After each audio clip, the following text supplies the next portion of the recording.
Davis Show. Poor Joan ain't got nobody. She's nobody's sweetheart now.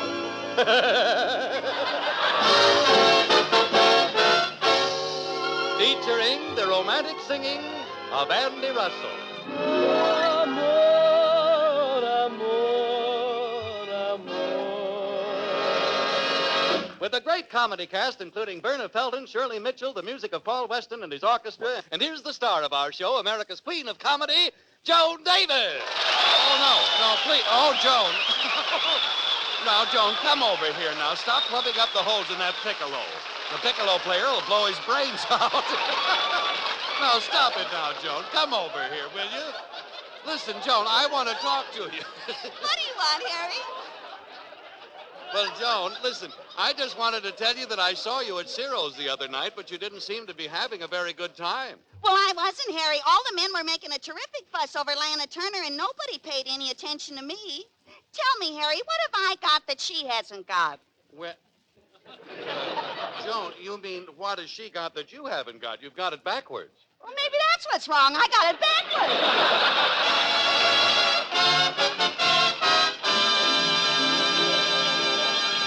Swanville, USA. Tonight, the citizens of Swanville flock to the town opera house for the gala opening of the local opera season. The stage boxes reveal the answer to who's who in Swanville.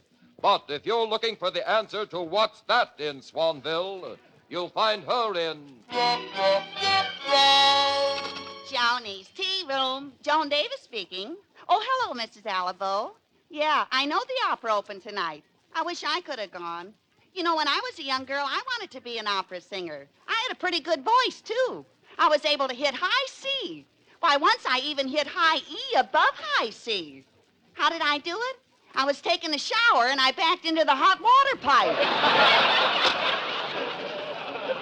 Say, Joni. Yeah? Is Andy Russell coming back to the tea room after the opera tonight? Well, I think so, Harry. Gee, I was hoping Andy would take me instead of Barbara Weatherby. I gotta have a showdown with that girl. Oh, well, now, stop kidding yourself, Joan. She'll never give him up. Yeah, but maybe we can compromise and share Andy's company 50-50. 50-50? Yeah, when I'm 50, she can have him. Hey, wait a minute. I'm getting the worst of that. Listen, Joan, why don't you forget about Andy and think of me a little more? After all, you know how I feel about you. How? Well, I'm a man and you're a woman. Oh, Harry, stop imagining things.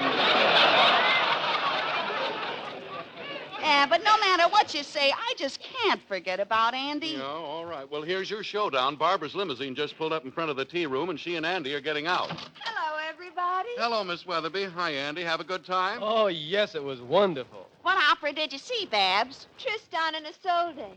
Oh, a double feature, huh? Miss Davis, is there no limit to your stupidity? Oh, Mr. Mademoiselle, it's too bad you had to miss the opera. It was simply breathtaking, especially the Liebestod. Oh, Andy, will you ever forget that lovely strain?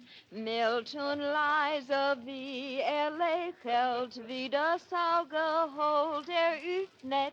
Hey, Babs, when does your trial come up in Nuremberg? Well, I'd better get back to the kitchen and get some work done. See you later, Barbara. Hey, Joan. Now that Andy's gone, I think this is a very good time to discuss that little matter with Miss Weatherby. What little matter? Well, Babs, we're both in love with the same person, and something's got to be done about it. So let me ask you a question. How would you feel about giving up Andy? Well, let me ask you the same question. How would you feel about giving up Andy? Let me ask you another question. How would Amos feel about giving up Andy?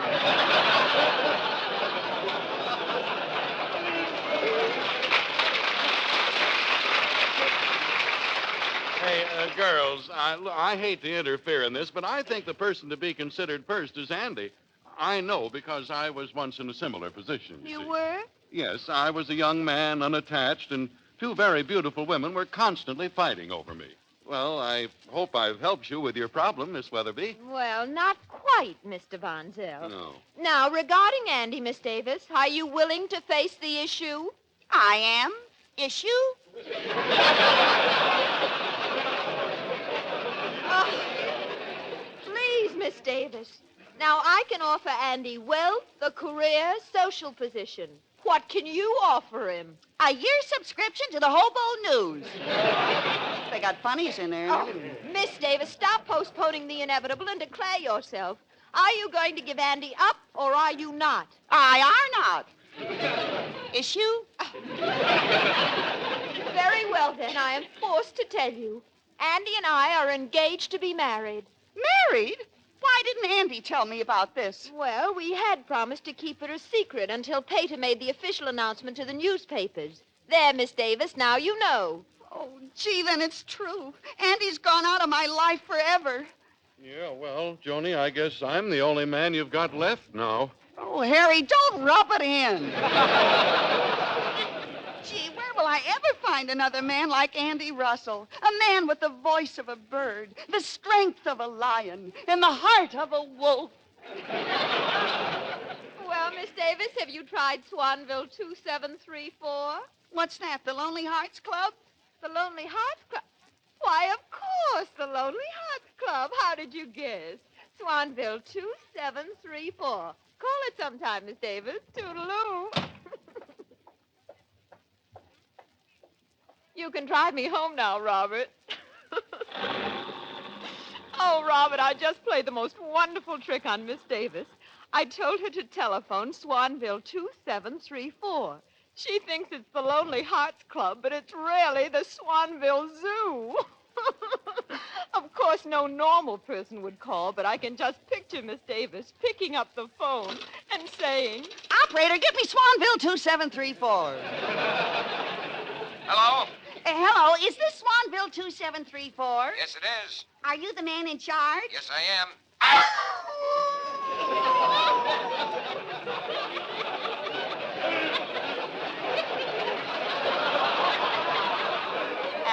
What was that? One of our wolves. We just got a new pack in today. You get them in packs? Yeah. Boy, that's really big business, ain't it? Have you got any good-looking ones? Well, you know, sister, one wolf looks just like another. Some are red, some are white, some are gray. Well, I don't want any of those old gray-haired ones. Have you got a young, tender one that looks like Andy Russell? Look, sister, stop the kidding, will you? I'm busy. I gotta feed them now. Feed them? Can't they eat by themselves? No, they're much too wild for that. Wow! Well, what do you feed them? Raw meat? Of course. See, how long has this been going on? When can I come out and see them? Well, it's too late tonight, sister. They're all in the cages. Cages? Hey, wait a minute. Is this the Swanville Lonely Hearts Club? Lonely Hearts Club. Sister, this is the Swanville Zoo. The zoo? Ew. Hey, what's the matter, Joan? Well, how do you like that Barbara Weatherby deliberately tricking me into calling up the zoo? The zoo? Yeah, the zoo. Zoo. Z-U, Z-U. Zuzu. What a dirty trick. That's what she does to me after she breaks the news to me that she's engaged to marry Andy Russell. Who's engaged to marry Andy Russell? Barbara Weather. Oh, it's a secret, Andy. I promise not to tell anybody. Well, you'd better let me in on it because I know nothing about any engagement. You mean you're not engaged to marry Barbara? You're not leaving me? Of course not. Oh, Andy, you've made me so happy. And now there's one question I want to ask you. Yes? That's the answer. Wait till I ask the question.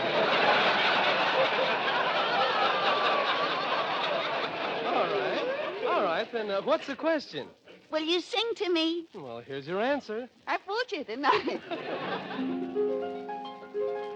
As long as I live, you'll always be part of me.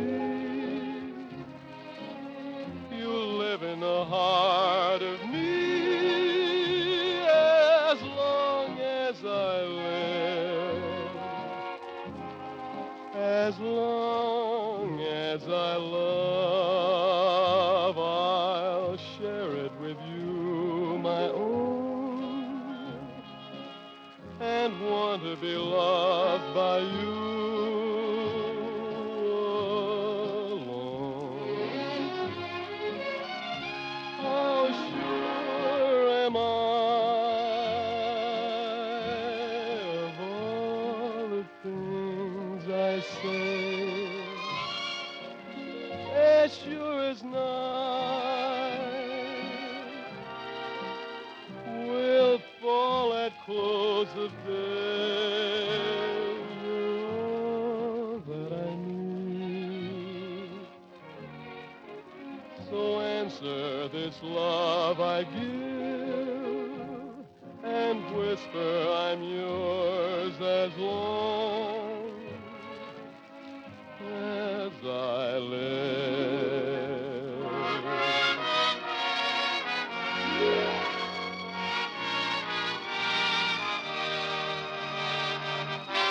So sure am I of all the things I say. Yes, you're all that I need. So answer this love I give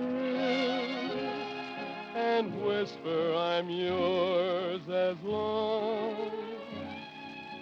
as I live.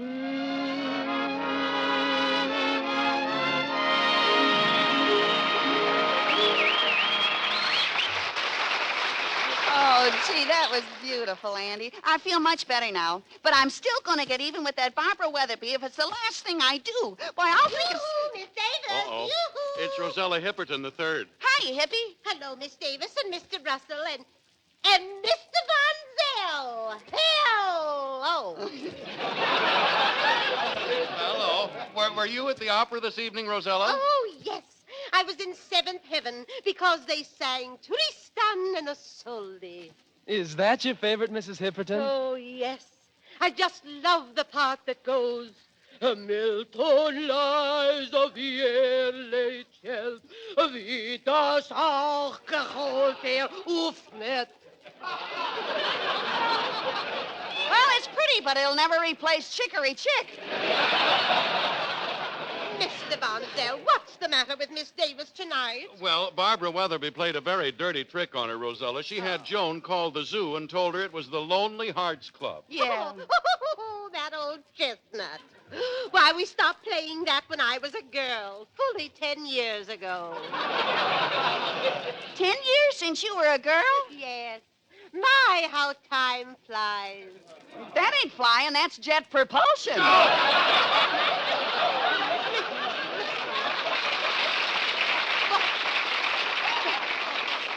Well, now listen. I can understand Barbara Weatherby playing a trick like that. At times, she can be very malicious. Why, once she even stood in the way of her father remarrying. She did? Mm-hmm. Some years ago, Mr. Weatherby became infatuated with the French opera singer Mademoiselle Duval. Madeline Duval? Madeline Duval? Yes. Who's she? Why, she sang the lead in the opera tonight. Who? Mademoiselle Duval. Madeline Duval? Yes. Never heard of her. Well, it's the same girl anyway. Anyhow, for years, Mr. Weatherby has been dying to meet her. Who, Madeline Duval? Yes!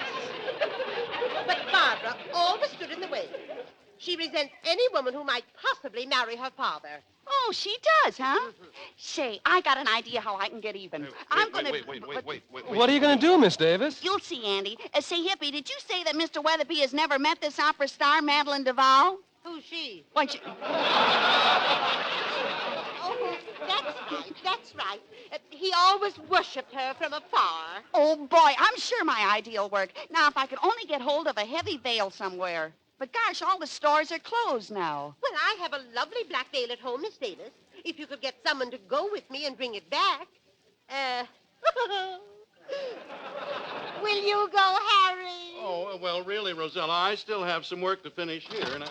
Oh, hey, Joan, here comes your brother-in-law, Serenus. How about sending him? A good idea. Hello, Serenus. Hello, Joni. Glad to see me? Well, I certainly am. Look, Serenas. I want you to go with Mrs. Hipperton. You mean steady? No, of course not. I just want you to run an errand. Can I walk? I'm tired. I've been working. Working? Yeah, you want to know where? Certainly. Well, ask me. Go ahead, ask me. All right, where you been working? At the Opera House. In the second act, I carried a spear. No, Serenas, you really carried a spear? How did you manage to stay awake? The man in back of me carried a spear, too. Oh, I get the point. So did I. Well, never mind that, Serenas. Say, Hippie, before you go, can you tell me anything more about Madeline Duval? Only that she has a decided French accent. French accent? Yes. Oh, boy. Ooh, la, la. Serenas, you go with Mrs. Hipperton and get her black veil. Oh, I'll get even with Barbara Weatherby now. Hand me that telephone, Harry. Joan, you mean you're going to try to fool Mr. Weatherby into thinking that You're exactly. Tonight, Joshua P. Weatherby finally meets Madeline Duval.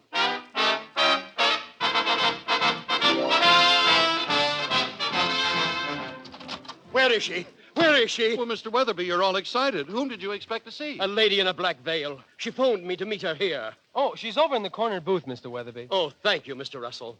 Oh, at last I meet you, the beautiful Mademoiselle Duval. Merci, you. And you are... I am Joshua P. Weatherby. Washapi Jezebel.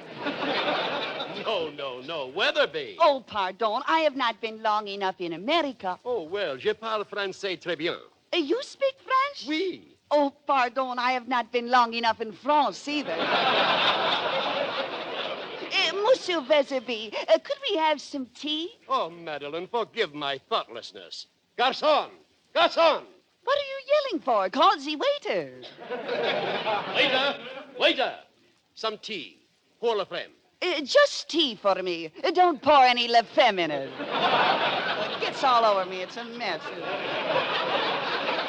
Yes, mademoiselle. Here you are. Merci. Oh, that waiter is very handsome. Oh, Madeline, please. Please don't look at any other man. I'm so jealous, and I've waited so many years to ask you this question.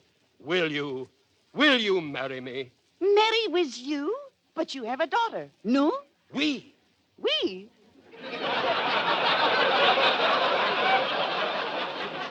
I had nothing to do with it. But anyhow, before I marry with you, you must send her away and she must never return here again. Never, never. Never? No, never. Well, Rita, Madeline, if you insist. Peter, they told me at home that Barbara, you rushed dear? up- Yes, Peter? I would like you to meet Mademoiselle Duval, your future mother. Well, I'm very pleased to... My future mother. We. But we will not see much of you, Barbara, dear. We are sending you away. Never to return. Never. Never? No, never. Nobody speaks the French in Swansburg. Peter, is this woman speaking the truth? Well, Barbara, you may as well know this. I love Mademoiselle Duval, and if she insists that you leave Swanville, you leave Swanville. Leave Swanville? We. Leave my home? We. Leave Andy Russell? We. Or as we say in my country, scramez-vous, it's the road. Just a moment. What kind of French is that? Free French. Would you mind removing your veil, Mademoiselle Duval? Remove the veil in front of your father? Never. I mean, never. Well, then I'll remove it for you. Peek-a-boo. Just as I thought. Quiet, Miss Davis. So, Miss Davis, this is your idea of a joke. Well, it's no worse than calling a zoo. Calling the zoo? What's this all about? I can explain that, Mr. Weatherby.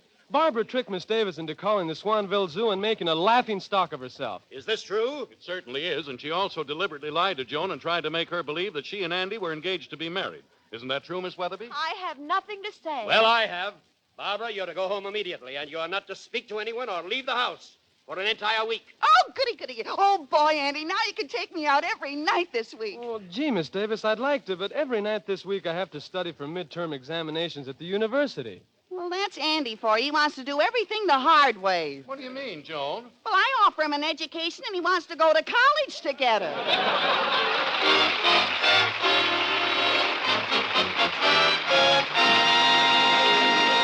We've got a few minutes left, so let's go down to Studio C and look in on that triple threat man, composer, actor, singer, Hoagie Carmichael. We're at the door, and it's the teenagers who make with the music, and Hoagie is about to sing...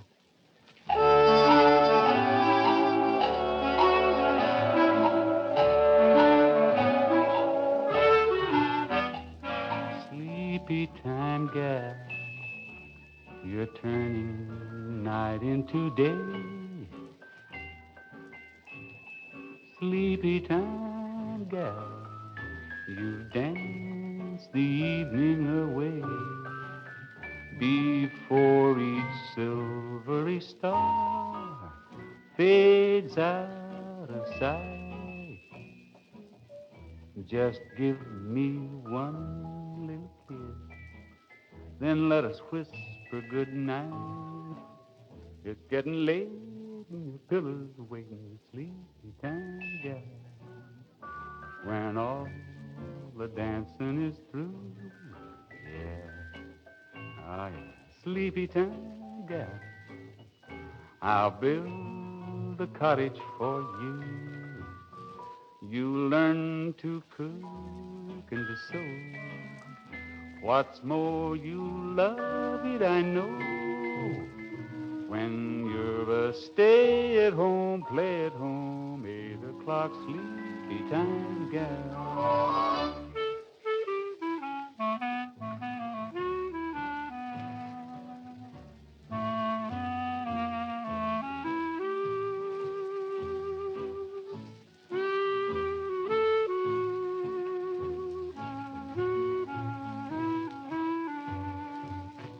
You learn to cook and to sew.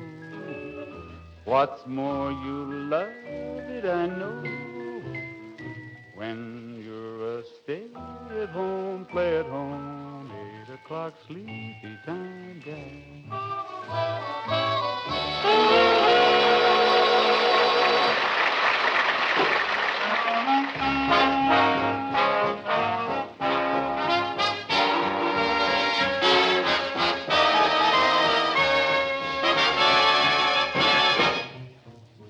I'm an old cowhand from the Rio Grande, but my legs ain't bowed and my cheeks ain't tanned.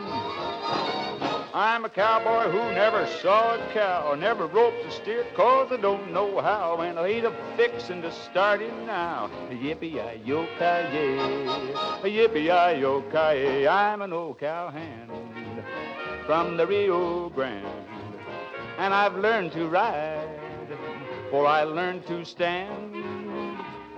I'm a riding fool who's up to date. I know every trail in the Lone Star State, 'cause I ride the range in a Ford V8. Yippee-yi-yo-ki-yay, yippee-yi-yo-ki-yay.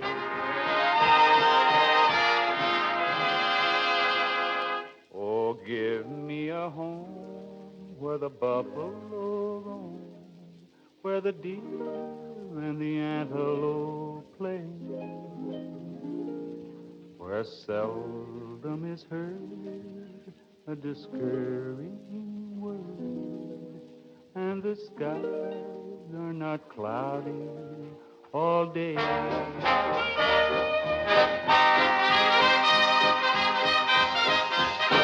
I'm packing my grip, and I'm leaving today, 'cause I'm taking a trip California way. I'm gonna settle down and never more roam, and make the San Fernando Valley my home. So I'm hitting a trail to the cow country. You can forward my mail, care of RFD. This is the Armed Forces Radio Service. Down and never more roam, and make the San Fernando Valley my home. Yes, home, home on the range, where the deer and the antelope play, where seldom is heard a discouraging word, and the skies are not cloudy all day. All day, all day, in my California home on the range.